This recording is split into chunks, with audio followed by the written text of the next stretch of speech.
I have been discussing statistical inference. More specifically, I have been showing you how we conduct hypotheses tests. Let's look at the possible outcomes when we conduct a hypothesis test.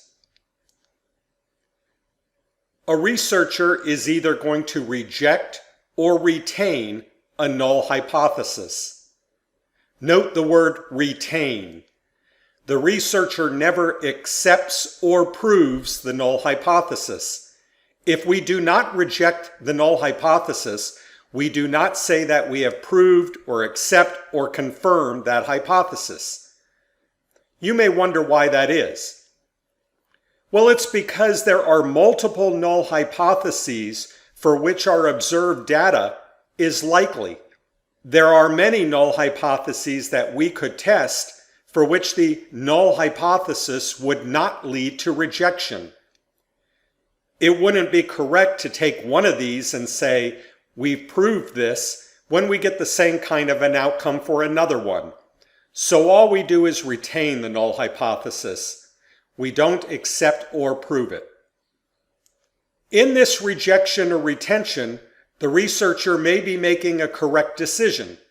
We don't know that with 100% certainty because there's the possibility that we could be making a type 1 error. The other possibility is that we could be making a type 2 error. Let's spend a couple moments talking about what we mean by a type 1 error or a type 2 error. Incorrectly rejecting the null hypothesis is called a type 1 error. That is, the null hypothesis is true, but the researcher rejects it. Why would the researcher reject a true null hypothesis? Well, there's a small chance that the null hypothesis is true and the researcher obtains a value that yields a small p-value. That is, a researcher obtains a statistic that's in the tail of the distribution. So that can happen. The chance of that happening is the chance of a type 1 error, which we set typically at around 5%. The consequence of a type 1 error is a false conclusion about an effect or parameter. So the researcher, when they make a type 1 error, is going to be making a statement that the mean is not some value, or is going to be making a statement that the treatment actually works because it is different than the control group. And those are false conclusions, therefore this is considered a serious error. The researcher does not want to be publishing results of research that are wrong. So a type 1 error is considered the most serious of the two types of errors that we can have when we do hypothesis testing. The researcher can set the maximum probability of a type 1 error at alpha. A type 2 error is incorrectly retaining a null hypothesis. That means the null hypothesis should have been rejected, but the researcher observed a statistic that was not in the tail of the distribution and therefore did not reject the null hypothesis when it was false. The consequence of a type 2 error is a failure to reach a conclusion about an effect or parameter. So the researcher will say things like, we did not have enough evidence to show that the treatment worked. That's still an error, but it's not as serious an error as reaching a wrong conclusion. The researcher can also set the maximum probability of a type 2 error. This is symbolized as beta. Setting type 2 errors can be rather complex, and I'm not going to include a discussion of that in this series, but I do want you to be aware that there is such a thing as a type 2 error, and the probability of the type 2 error can be maximally set at beta, some value. What's typical for us to set beta at? Usually researchers set it at around 0.2 or 20%. They're not as strict about type 2 errors as they are about type 1 errors because the consequences are not as severe. Another term you should be aware of is power.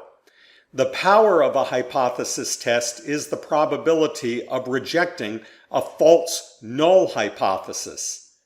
If the null hypothesis is false, we want to reject it. So we want the power to be high. That is, we want the probability of rejecting that hypothesis to be high if it is indeed false. Note that the power is 1 minus beta. So if the researcher has set beta to be 0.2, power will be 0.8 or 80%. That would mean that if there's a false null hypothesis, the researcher is 80% certain that they will correctly reject that null hypothesis. Now there's a balancing act between alpha and beta, because you can set alpha lower, but if you do, that also decreases the power. That's why researchers don't set alpha at, say, 1%. More often they set it at 5%. They can set it at 1%, and sometimes they do, but usually they set it at around 5%. If they set alpha lower, power will go down. Here's a little chart that summarizes what happens in a research study. The columns represent the actual state of the null hypothesis. Now remember that a null hypothesis is about a parameter. The parameter is for the entire population, and the researcher will not be able to measure everyone in the population. So what does that say about the null hypothesis? That the researcher will not know what the value of the parameter is and not really know whether the null hypothesis is true or false. So the actual state of the null hypothesis is either true or false, but the researcher will not know which, even after doing a hypothesis test. All the researcher knows is what decision was made, and that's represented here in the rows. The researcher will either reject the null hypothesis or retain the null hypothesis. The researcher won't know whether it's true or false. However, the researcher can set the type 1 error rate to be low and the type 2 error rate to be low, and by doing so can make sure that not many of these errors are committed, and therefore there's a correct decision most of the time. If the researcher rejects the null hypothesis, there's two possible things that happen. Either that was a correct decision because the null hypothesis is false, or the researcher committed a type 1 error because the null hypothesis is true. If the researcher does not reject the null hypothesis, that is, retains the null hypothesis, and the null hypothesis is true, that's a correct decision. However, if it's false, that's a type 2 error. Now, how can you set type 1 error and type 2 error both small? Well, this is related to the number of observations you make. If the researcher wants to set the type 1 and type 2 error both small, say at 0.05 and 0.2, the researcher has to make sure that he or she has a large enough sample size. That is, that enough observations are being made to control both type 1 and type 2 errors. So if a researcher, say, wants to set a type 1 error really small at 1% and a type 2 error really small, say 5% instead of 20%, what's going to happen is the researcher is going to find out that many observations are needed. And of course, that relates to the expense of the research project.